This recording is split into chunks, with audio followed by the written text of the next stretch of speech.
They never intended to open their eyes with your name already sitting in their mind. That is the first thing you need to understand. Most people are far too fragile to confront what we push through by sheer force of will. The weight of it has already pulled them under because indifference travels without making a single sound. But this was not silent, not even close. This was a war they have been quietly losing every single night behind closed eyes. You felt it, didn't you? That odd and unsettling shift, that current you could not quite name, like something unspoken had been growing steadily just below their surface. Not distance, not confusion, something far more dangerous than either of those things: recognition. But here is the truth. People do not open their arms to their own feelings when those feelings finally push through. They turn away from them, they cross-examine them, they press them deep beneath layers of logic, pride, and carefully assembled walls, because what they feel for you does not line up with the version of themselves they are working so hard to hold together. And this is where things begin to turn, because the deeper a feeling cuts into the ego, the more brutally it gets buried. Sigmund Freud called this repression, the mind's quiet ability to push what it cannot accept into the darkness below conscious thought. But repression is not destruction. It is not an eraser, it is pressure. And pressure, no matter how long it is contained, always finds somewhere to go. Most people never live long enough in their own awareness to see this pattern, but what they refused to admit yesterday becomes the very thing that steers them today. That is why this particular morning arrived differently. Not because something new was born, but because something old finally gave way completely, and you were not present to see the moment it happened. That is what makes the whole thing so deeply unsettling. Because this was not a confession shared between two people. This was not a message drafted and deleted 100 times. This was a private and total collapse of everything they had been using to keep the truth at a distance. A moment where every distraction they reached for failed them at once. Where the door they always used to escape sealed itself shut.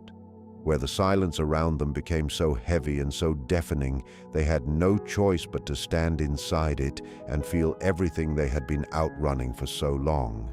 And in that silence, you did not arrive as a soft memory. You arrived as something they could no longer argue with. You see, attraction is something the mind can file away and forget about. Curiosity is something it can dismiss entirely. But emotional significance, the kind that lodges itself in the chest and refuses to be reasoned out, that is where the mind begins to fracture, because it forces a question they have been sprinting away from. Why does this particular person reach into them so deeply? And they tried everything to answer it safely. They told themselves the feeling was passing. They persuaded themselves it carried no real lasting weight. They gave it every label they could find: coincidence, chemistry, circumstance, anything at all. Anything that kept the real answer at arm's length. But here is the truth. You do not spend energy rationalizing something that means nothing to you.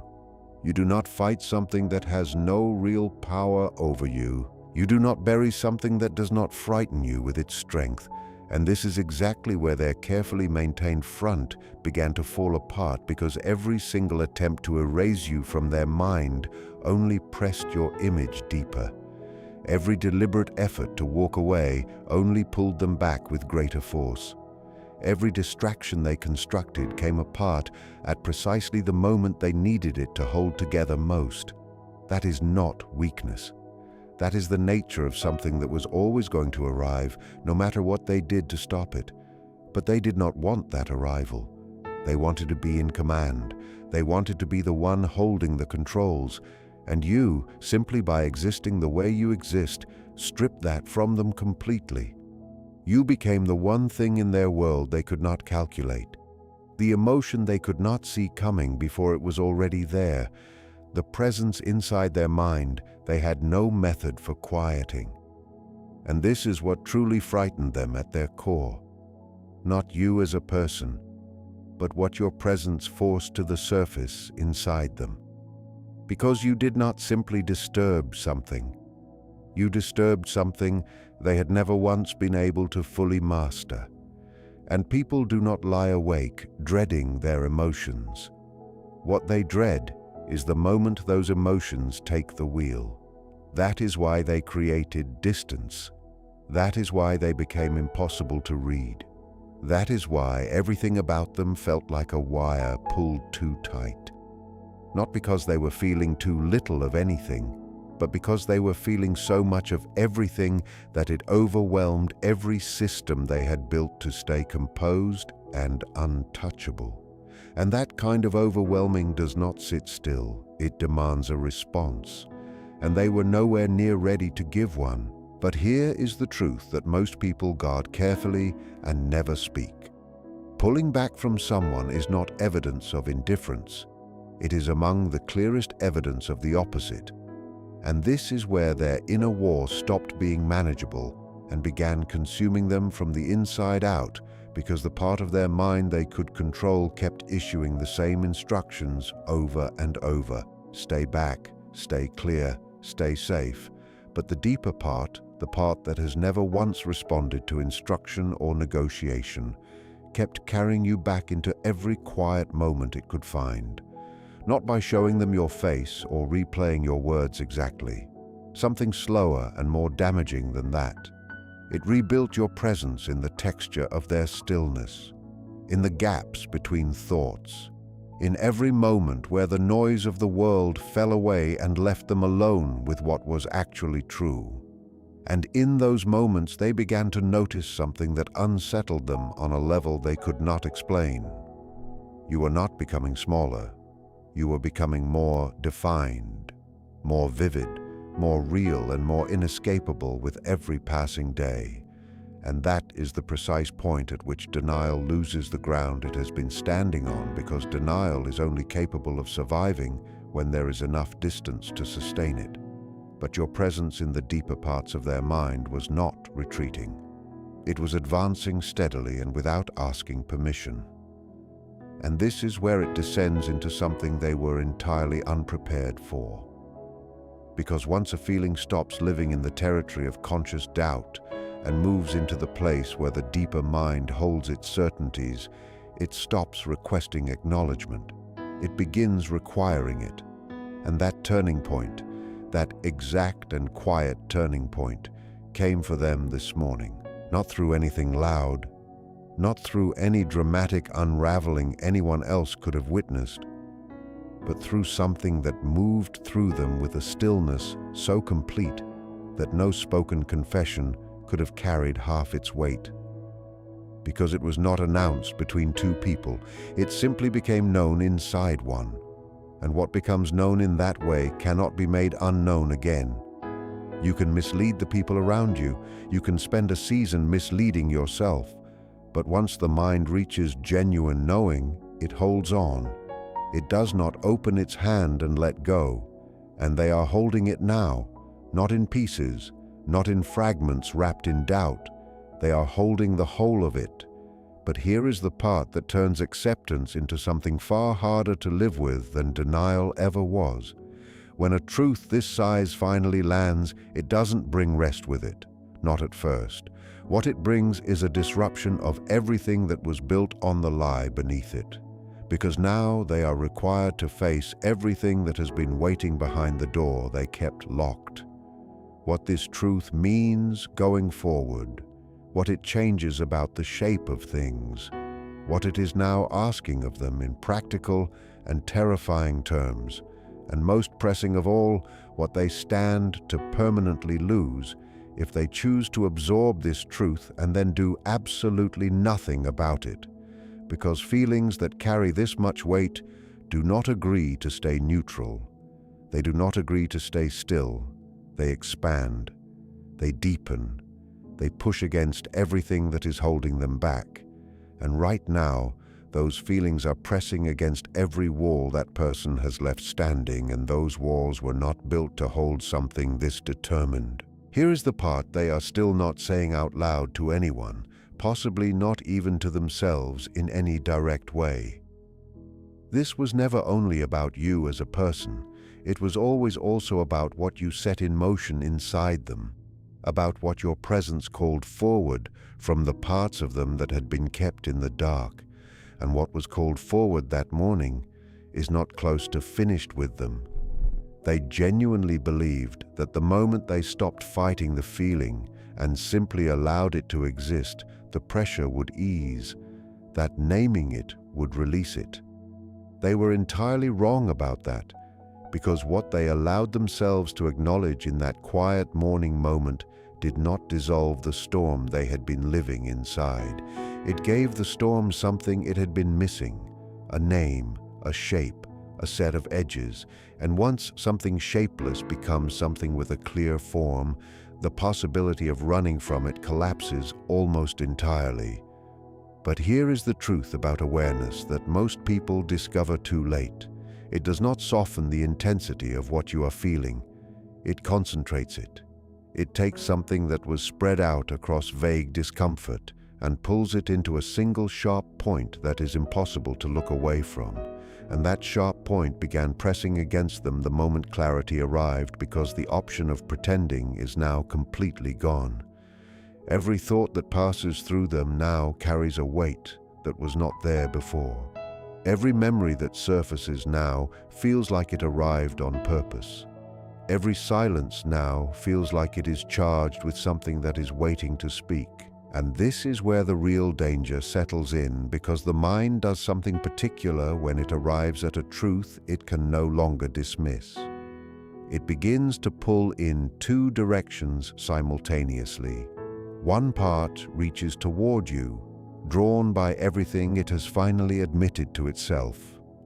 Another part digs in and refuses to move forward, held back by everything that admission threatens to cost. And neither side is willing to release its hold on the other. This is not a state of confusion. This is a full and exhausting division within a single person. Sigmund Freud wrote about this kind of conflict, the war between what a person desires and what they have built inside themselves to defend against that desire, the pull toward something, and the resistance that rises to meet it. And right now, both of those forces are growing stronger inside them at exactly the same time, because what they feel for you has moved past the category of simple attraction. It has entered the territory of attachment trying to take form. And attachment is one of the most threatening things imaginable to a person who has built their entire sense of self around staying in control of what they feel. Most people who watch from the outside would never understand this dynamic, but the deeper an emotional current runs, the taller and stronger the internal defenses grow to meet it. That is why the moment they could no longer deny what they felt, they did not step forward. They stopped completely. They pulled it apart piece by piece. They turned something that had once felt natural into something that felt like it needed to be solved before it could be touched. Because now it carries genuine weight. And weight changes everything about how the mind handles something. A thing that carries weight becomes a threat to the independence they have protected, a threat to the identity they have shaped over years of careful and deliberate work, a threat to the image they present to the world and have begun to almost believe themselves. But here is the truth that sits beneath all of that. You do not dedicate this much internal energy to something you do not deeply value.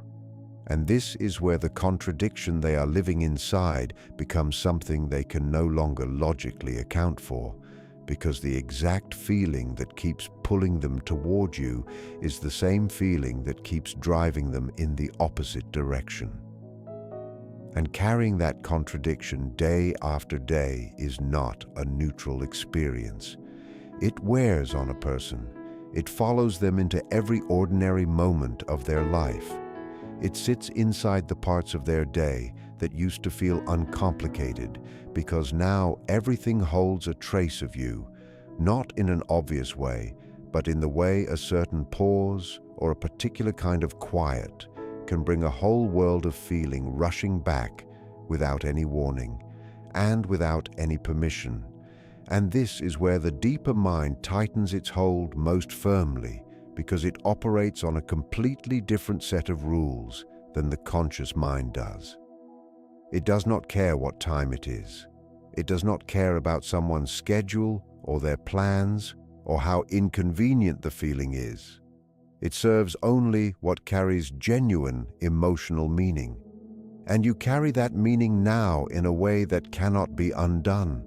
You have crossed the line that separates optional from permanent inside their inner world. But here is where it becomes something close to unbearable to carry, because now they are standing face to face with the question they have spent the most energy of all avoiding.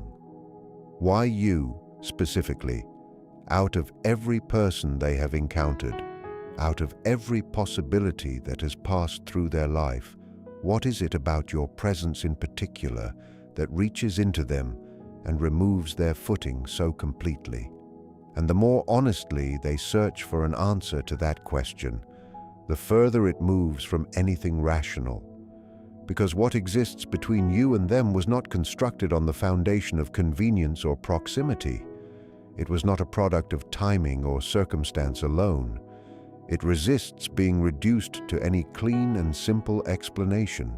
It lives somewhere deeper than explanation, in a place that feels less like something that was built and more like something that was recognized.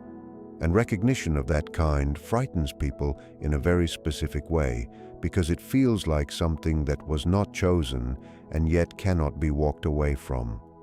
It feels like something that was waiting, and this is where the fear inside them sharpens into something pointed and real, because if what they are feeling is genuine in the way it now seems to be, then it is asking something of them.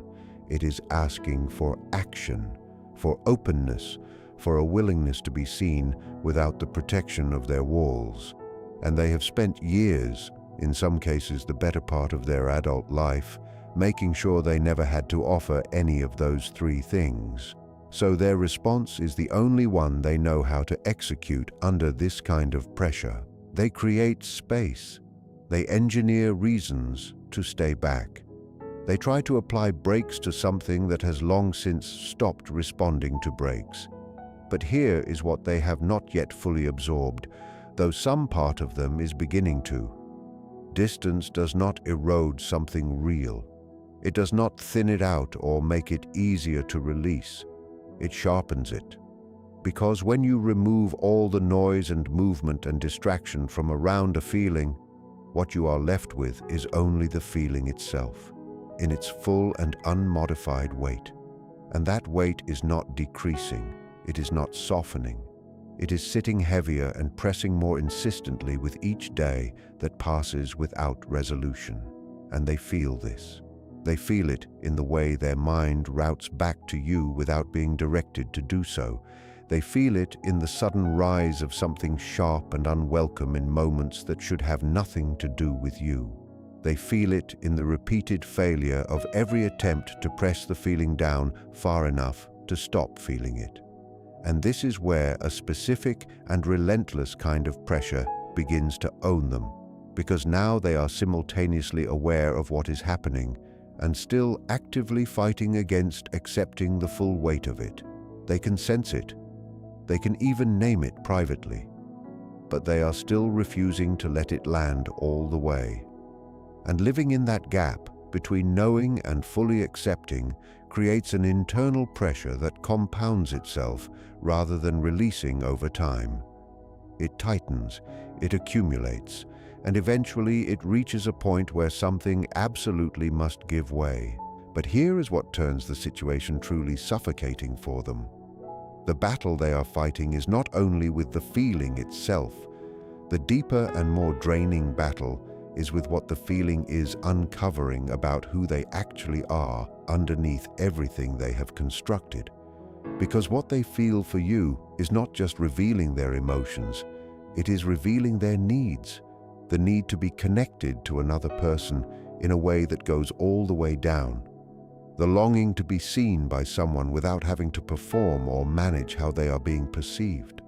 And underneath both of those, the terror of being genuinely moved, of being affected so completely by another person that the movement shows. That last one is the most dangerous of all to someone built the way they are built, because being moved means being open, and being open means releasing the grip on control that their entire sense of safety has been organized around. And they are nowhere close to being at peace with that. So they oscillate between positions without fully occupying either one. 1 hour they lean emotionally toward you, and the warmth of it almost convinces them. The next hour they pull back entirely and construct new reasons why it is simply too complicated, too much, too risky to pursue. And that rhythm of leaning and retreating is not something happening randomly. It is a system, a way of staying close enough to feel the warmth without getting close enough to be changed by it. But here is the truth about that system. It does not work indefinitely on something of this magnitude. You cannot keep half a distance from a feeling this strong. The only thing postponement accomplishes is the accumulation of cost. Because a feeling that is held down and not allowed to breathe does not eventually run out of energy. It converts. It becomes tension that lives in the body as well as the mind. It becomes a restlessness that follows them into sleep. It becomes an inner noise that runs beneath every conversation and every ordinary task, a frequency they cannot locate and cannot turn off. And that frequency has been growing louder, not gradually and evenly, but in surges that take them off guard.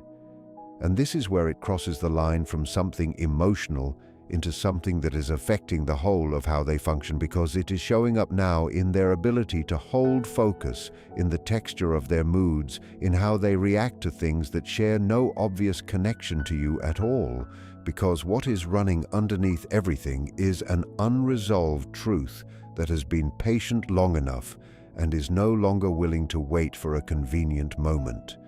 Something has begun to give way inside them, not in any place visible from the outside. They are holding the surface together with the kind of composure that comes from long practice. But beneath the surface, in the place where the mind drops its performance and the constructed self loses its clean edges, in the place where truth does not wait for an invitation, something is fracturing, and they can feel it happening even if they cannot fully describe it. And even though it is deeply uncomfortable to acknowledge, because the price of keeping something genuine under sustained pressure has been collecting quietly this whole time, and the collection period is ending. But here is the thing about suppression that most people only understand after it is too late to use the knowledge. The longer something real is held below the surface by force, the more violently it eventually reasserts itself. Not with patience, not with the gentleness of something that has learned to be careful, with the full accumulated force of everything that has been building the entire time it was being kept down. And this is where the control they have worked so carefully to maintain begins to slip out of their hands. Because what used to feel like something they could manage has started to feel like something managing them. What once felt like a distant concern now feels like it is standing directly in front of them, and what once genuinely felt possible to deny now feels like the most obvious truth in their entire inner world, something they cannot walk around or argue past any longer. And this is where the risk becomes real, because when the deeper mind finally exhausts its tolerance for being contained, it does not request a conversation about next steps. It moves. Sigmund Freud understood and documented this pattern. What is repressed does not dissolve. It returns, and it returns through the cracks in everything else. But what is happening now has moved beyond the stage of returning through cracks. This is no longer finding a hidden pathway. It is breaking through the wall directly, and the evidence of that is showing up in places they did not anticipate and cannot easily manage, in the sharpness of reactions that seem too large for what triggered them, in the way small, ordinary irritations ignite something disproportionate, in the way the thread of focus simply snaps the moment you move through their thoughts. Because it is no longer just a thought passing through. It is a presence, a full and insistent interruption. And holding it back is no longer something they are capable of doing with the consistency they once had. And underneath all of this, a recognition is growing that is the most unsettling thing they have encountered in a very long time. You are not simply a person who has moved through their life and left an impression. You have become part of the architecture of their inner world. And that is an entirely different thing, because what lives on the outside can be managed, it can be avoided, it can be replaced with something else. But what becomes part of the inner world travels everywhere they travel. It is present in the silence. It is present in the moments before sleep. It is present in every moment they believed belonged only to themselves. And this is the place where the resistance they have been carrying starts to crack along its full length. Because the question that defined this whole period of their life has finally died the natural death of a question that has been answered completely. The question was, never will I feel this. The question that remains now, the one that has replaced it entirely, is what am I supposed to do now that I feel it? And that question is the one they have been dreading longest because it leads directly toward the things they have organized their life around avoiding. Being exposed, being genuinely open, releasing the grip on how they are perceived and how much of themselves they control. But here is the truth at the center of all of this. You cannot continue to run the systems you have always run once something has already fundamentally changed what you are. And they have been changed, not slightly, not on the edges, in the way they understand what it feels like to be drawn toward another person, in the way they now measure what closeness could actually mean, in the way they experience every hour that passes with your absence unresolved, because your absence now carries more volume than your presence ever did. And that is what is undoing them in the deepest possible way, not the experience of missing you as a clear and nameable ache, but the experience of feeling you constantly regardless of the distance between you. Feeling your weight in moments that should be entirely unconnected to you. And that experience creates a pressure inside them that has no natural release. It circles. It returns to the same place every time. It brings them back to the same wall of truth no matter how many directions they try to walk away from it. Nothing else registers the way you register. And that comparison, that quiet and constant measuring of everything against what this is, has been methodically removing every last defense they had in place. Because everything else now feels thin by comparison, less real, less worth the investment. And that pulls a truth forward that they have been doing everything possible to keep at a distance. This is not something that can be found again somewhere else. And when that lands, when it really settles into them, a particular kind of quiet panic follows. Not the visible kind, not the kind that announces itself or shows on their face, the slow and creeping kind that moves in through the back of ordinary moments and sits there building. Because when something cannot be replicated and the possibility of losing it becomes concrete, that is a different order of fear entirely from the fear of simply not having had something. It is sharper, it is more personal. It knows exactly where to press, and so their behavior starts to shift in ways they are not fully tracking yet. They become harder to predict, pulled in opposite directions within the span of a single conversation. One current inside them wants to close the distance, to be done with the noise, to stop fighting the thing and simply let it be what it is. Another current, older and louder and more practiced at winning, keeps insisting on the walls, keeps rehearsing all the reasons the risk is too large and the exposure too great and the vulnerability too costly. And the war between those two currents is not a quiet one. It is wearing them down continuously in the background of everything they do, neither side gaining enough ground to end it. And this is where the pressure finally climbs past the threshold of bearable, because now it is no longer operating in the emotional register alone.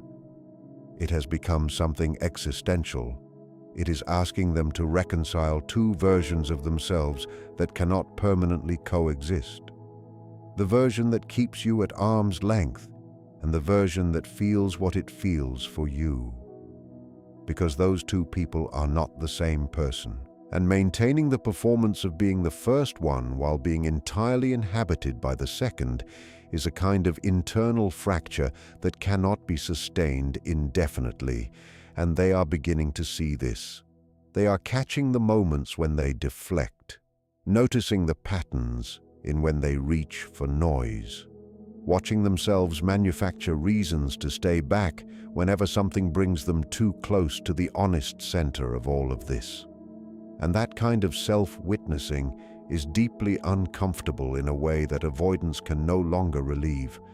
Because once you have seen your own pattern clearly, going back to running that pattern without knowing what you are doing is no longer available to you.